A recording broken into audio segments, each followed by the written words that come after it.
नमस्कार साथीहरु, आज म तपाईहरुलाई यो बजारमा चलेको हल्ला अनुसार खरबुजामा यो रङ आयो भने सुई लगाएको हो भन्ने एउटा हल्ला चलेको छ।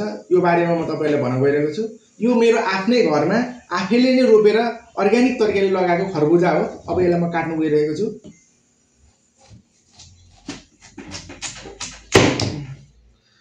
अब यो मैले आफ्नै घरको अर्ग्यानिक खरबुजा आफैले फलाएको बिना रसायन केही पनि औषधि नहालेको फलाएको अर्ग्यानिक यो खरबुजा हो भने अब यसलाई मैले टक्का टिस्यु पेपर यसमा अब दल्छु।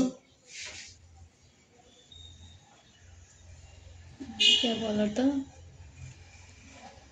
ल हेर्नुस्, यो कलर आछ नि यसमा।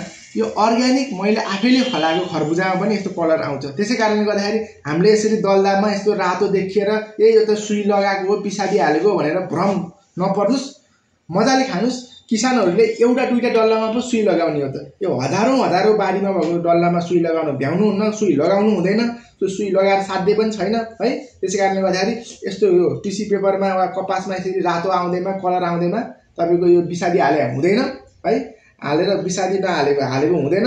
त्यही भएर अर्ग्यानिकमा पनि यस्तो हुन्छ। यो मेरै बारीमा पनि यस्तो हुन्छ। यो खरबुजाको कलर नै हो। त्यसै कारणले ढुक्क भएर खानुस् खरबुजा।